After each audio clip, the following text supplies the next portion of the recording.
आता सुरू झालेला आहे। मुख्यमंत्री ओमर अब्दुल्ला यांनी आज छावण्यांना भेटी दिलेल्या आहेत।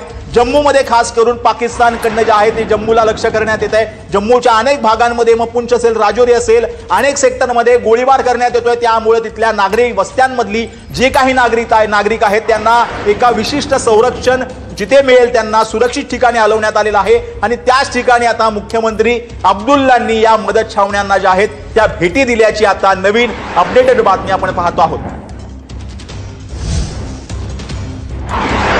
तर नवीन बातमी आपण पाहतो आहोत। भारताचा पाकिस्तानवरती आता जे आहे ते भारताने हल्लाबोल केलाय। पाक व्याप्त काश्मीरमध्ये भारताने प्रतिहल्ला केलेला आहे।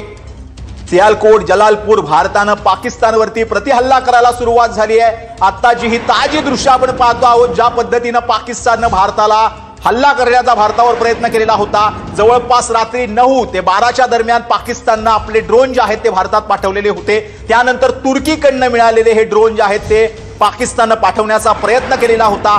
स्वतःची कुठलीही कुवत नसताना तुर्कीकडनं हे ड्रोन जे आहेत ते पाकिस्तानने घेतलेले होते आणि तेच भारतावरती टाकण्याचा प्रयत्न केला, परंतु त्यांचे ते सगळे फुसके ड्रोन निघाले। भारताच्या एअर डिफेन्स सिस्टीमने ते संपूर्ण ड्रोन जे आहेत ते उद्ध्वस्त केलेले आहेत। भारतामधल्या 4 राज्यातल्या 26 शहरांवरती हे ड्रोन दागण्याचा प्रयत्न करण्यात आलेला होता आणि तो भारताने परतवला। S-400 या भारताच्या एअर डिफेन्स सिस्टीमनं हे संपूर्ण ड्रोन जे आहेत ते उधळून लावलेले आहेत, ते नेस्तनाबूत केलेले आहेत आणि त्यानंतर भारताने आता पाकिस्तानवरती हल्लाबोल केलाय। जोरदार हल्ला जो आहे तो चढवायला सुरुवात केलेली आहे। पाकिस्तानातल्या ओमकारामध्ये भारतीय सैन्याचा जोरदार प्रतिहल्ला जो आहे तो पाहायला मिळतोय। पाकिस्तानच्या अनेक शहरांवरती सध्या भारताने हल्ले चढवलेले आहेत। यामध्ये सियालकोट, जलालपूर, त्यानंतर खैरान सेक्टरमध्ये भारताने हल्ले केल्याची माहिती जी आहे ती आता समोर येते आहे।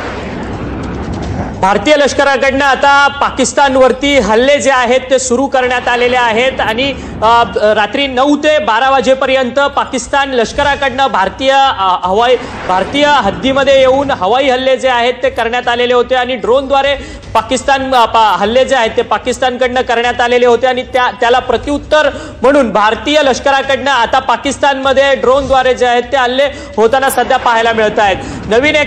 नवीन ब्रेकिंग बातमी येते। देशातले 32 विमानतळ तात्पुरती जी आहेत ती बंद करण्यात येणार आहेत। सुरक्षेच्या कारणास्तव 9 ते 14 मे पर्यंत बंद ठेवण्याचा निर्णय जो आहे तो घेण्यात आलेला आहे। उत्तर आणि पश्चिम भारतातील विमानतळ बंद ठेवण्याचा महत्त्वाचा निर्णय जो आहे तो हवाई मंत्रालयाकडनं घेण्यात आलेला असल्याचं पाहायला मिळतंय। आताच्या घडीची सगळ्यात महत्त्वाची बातमी